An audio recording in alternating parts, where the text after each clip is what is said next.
we would never have cash around just to have cash. I mean, we would never think that we should have a cash position of X%. And frankly, I think these asset allocation things that tacticians in Wall Street put out, about 60% stocks and 30%, we think that's total nonsense. So we want to have all our money working in decent businesses, but sometimes we can't find them, or sometimes cash comes in unexpectedly, or sometimes we sell something, and we have more cash around than we would like.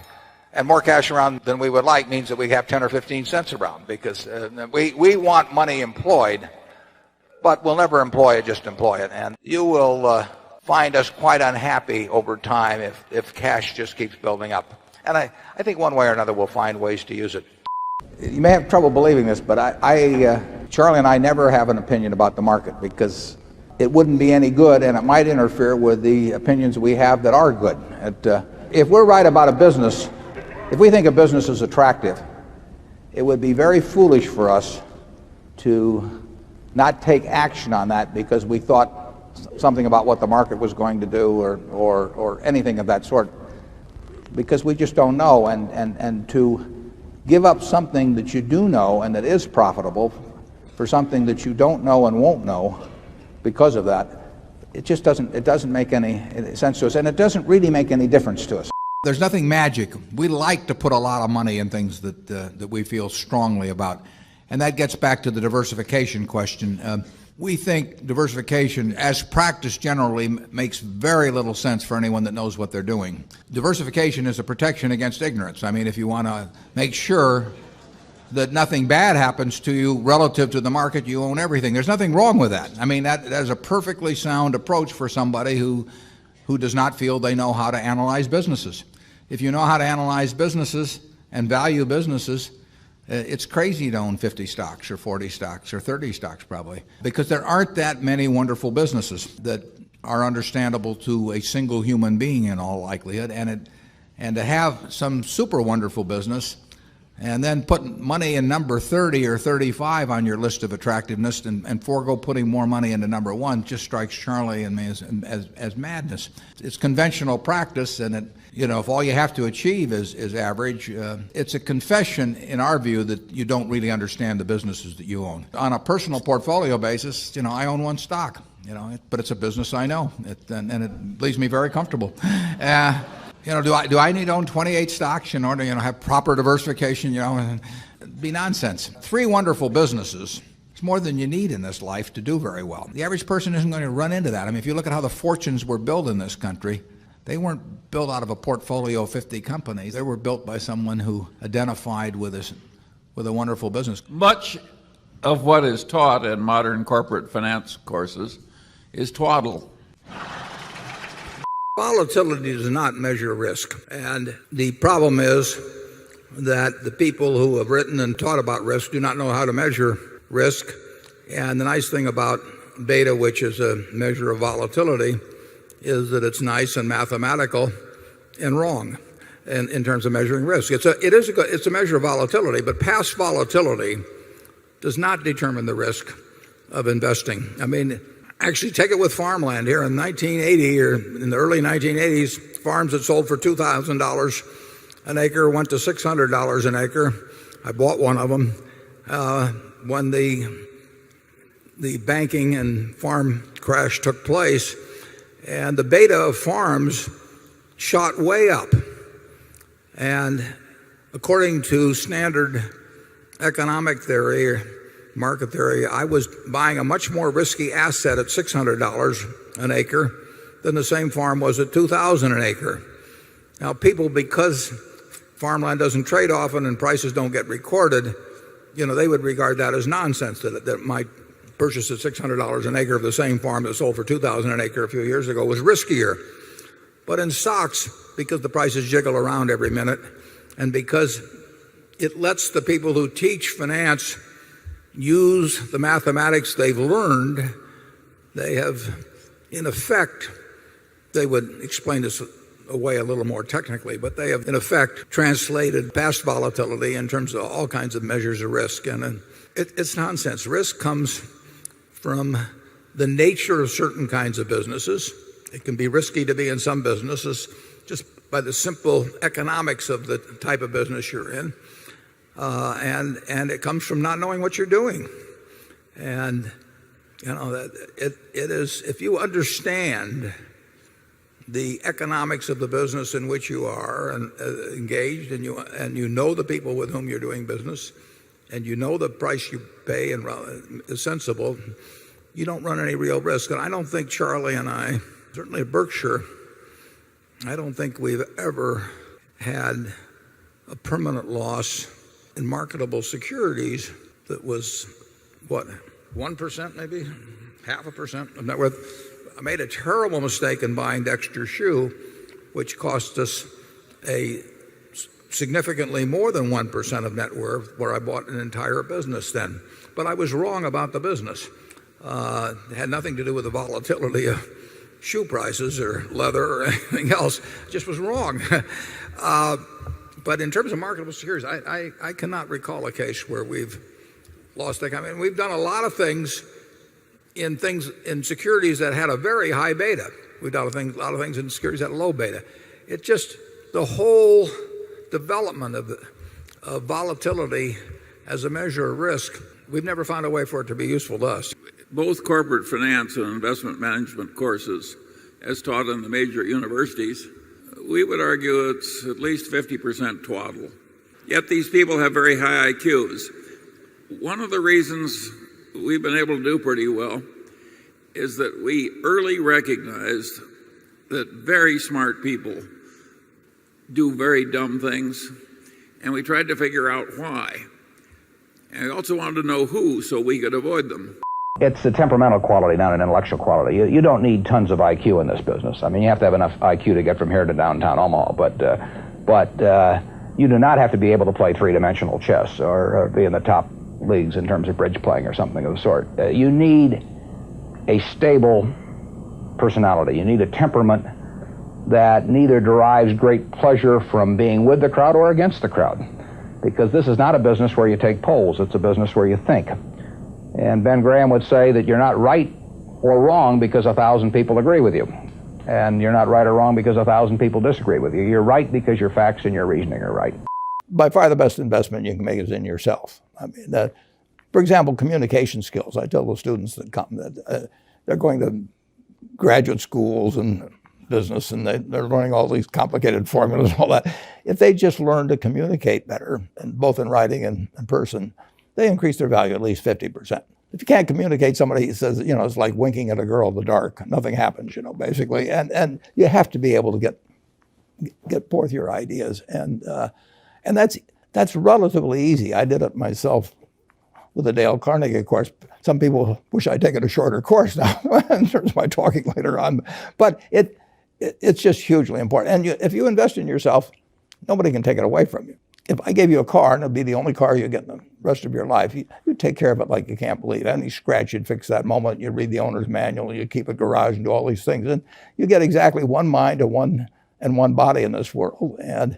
And you can't start taking care of it when you're 50. By that time, you'll have rusted out if you haven't done anything. So you should really make sure that you just remember that you just got one mind and body to get through life with and to do the most with it. We think the best way to minimize risk is to think. And the idea that you have, you say, I've got 60% in stocks and 40% in bonds, and then have a big announcement, now we're moving it to 65-35 as some strategists or whatever they call them in Wall Street do. I mean, that has to be pure nonsense. I mean, 60-40 or 65-30, it just doesn't make any sense. I mean, what you ought to do is have your default position is always short-term instruments, and whenever you see anything intelligent to do, you should do it, and you shouldn't be trying to match up with some goal like that. I found it entertaining. I was just reading yesterday an article, I think it was, about the two fellows at Google and all of the problems they're going to have because they're each going to get a few $1 billion. And I mean, it was. I mean, I wanted to send a sympathy card. I almost went down a Hallmark store because this article went on. They've got this terrible problem and that terrible problem, and they're going to need lawyers and they're going to need financial lawyers. They don't need anybody. Those guys are smarter than the people that are coming to them, and they do not have a big problem. And they're very capable of thinking it through themselves. The people that have the problem are the people who want to sell their services to them and are going to have to convince them that they have a problem. But so much of what you see when you talk about asset allocation, it's just merchandising. It's a way to make you think that if you don't know how to determine whether it should be 60-40 or 65-35, that you need these people. And you don't need them at all in investing. I mean, most of the professionals that tell you you're going to get in great trouble unless you listen to them and sign up for their services, they're good at selling. But it's what my former brother-in-law that worked at the stockyards used to say, was that people would bring in cattle or something, and I'd say to them, how do you get the farmer to employ you to sell the Swift or Armour or Cudahy instead of the guy right next to you? I mean, it's a cow is a cow, and Armour's going to buy it the same way. And he gave me this disgusted look, and he said, Warren, it's not how you sell them, it's how you tell them. Well, there's a lot of that in Wall Street. Yeah, people have always had this craving to know the future. The king used to hire the magician or the forecaster, and he'd look in sheep guts or something for an answer as to how to handle the next war. And so there's always been a market for people who reported to know the future based on their expertise. And there's a lot of that still going on. It's just as crazy as when the king was hiring the forecaster who looked at the sheep guts. And people have an economic incentive to sell some nostrum. It can be sold over and over and over again. The really interesting figures are when you combine the underperformance of the market, say by the mutual fund industry, which is probably a couple of points per annum, that understates it. Now, if you take all of the investors in the mutual funds who are constantly whipsawing from one fund to another by a bunch of brokers who want commissions, now you take a subnormal performance and it goes down another 3 or 4 percentage points due to the shuffling of the mutual fund investments. So the poor guy in the general public is getting a terrible result from contacting the experts. And these guys are heading the scout troop and the community chest drive and are locally reputable people. I think it's disgusting. It's much better to make a living by being part of a system that delivers value to the people who are buying the product. But nobody refrains from creating gambling casinos or something on my theory. If it'll work to make money, well, we tend to do it in this country. Desire of people to gamble, and they gamble in stocks, incidentally, too. Day trading, I would say, very often came very close to gambling as defined. But people like to gamble. I mean, if the Super Bowl is on, or even, better yet, if a terribly boring football game is on, but you don't have anything to do, and you're sitting there with somebody else, you're probably going to enjoy the game more if you bet a few bucks on it one way or the other. The human propensity to gamble is huge. Now, when it was legalized only pretty much in Nevada, you had to go to some distance or break some laws to do any serious gambling. But as the states learned to, what a great source of revenue it was, they gradually made it easier and easier and easier for people to gamble. And believe me, the easier it's made, the more people will gamble. I mean, my children are here, and 40 years ago, I bought a slot machine and I put it up on our 3rd floor. And I could give my kids any allowance they wanted as long as it was in dimes. I mean, I had it all back by nightfall. I thought it would be a good lesson for them. And now, they weren't going to Las Vegas to do it, but believe me, when it was on the 3rd floor, they could find it, and my payout ratio was terrible too, but that's the kind of father I was. But gambling, people are always going to want to do it. And for that reason, I particularly think that to quite an extent, gambling is a tax on ignorance. I mean, if you want to tax the ignorant, people who will do things with the odds against them, you just put it in, and guys like me don't have to pay taxes. And I really don't. I find it kind of socially revolting when a government preys on the weaknesses of its citizenry rather than acts to serve them. And believe me, when a government sticks,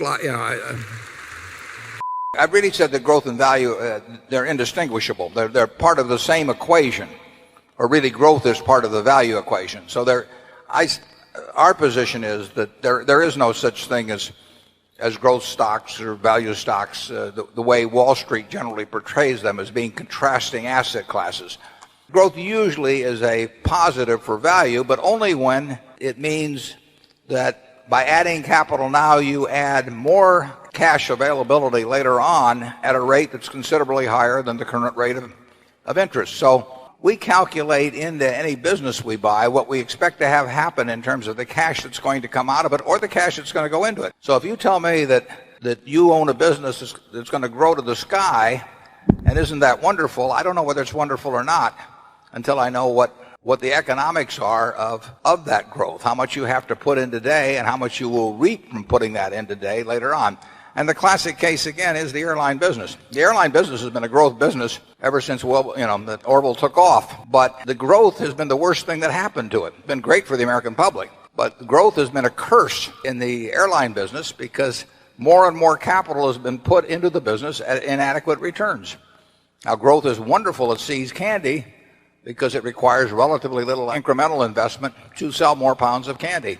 So it's growth, and I've discussed this in some of the annual reports. Growth is a part of the equation, but anybody that tells you you ought to have your money in growth stocks or value stocks really does not understand investing.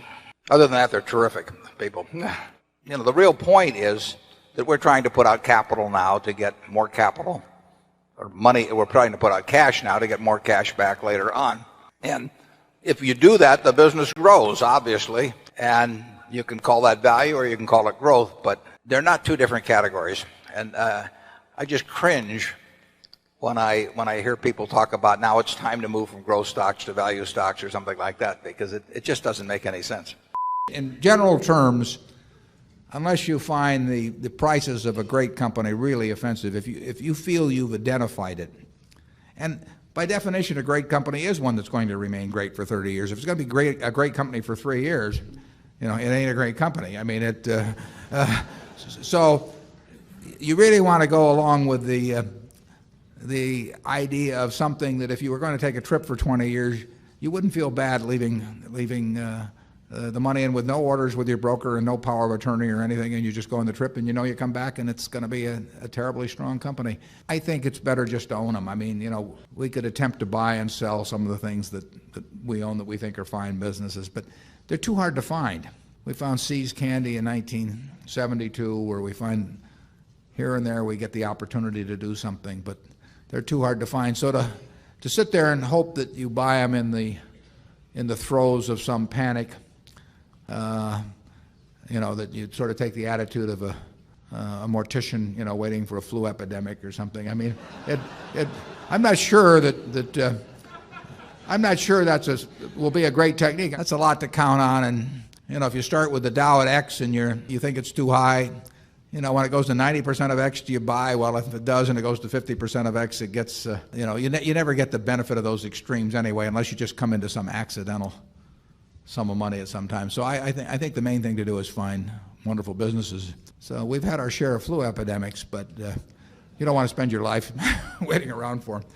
When people said cash is king a year ago, I mean, that's crazy. I mean, cash wasn't producing anything, and it was sure to go down in value over time.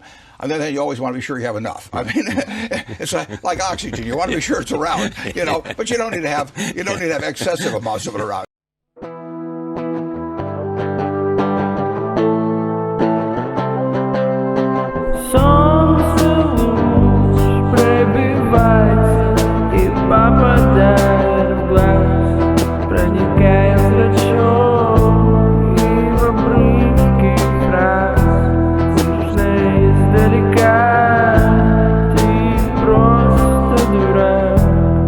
Вам брать.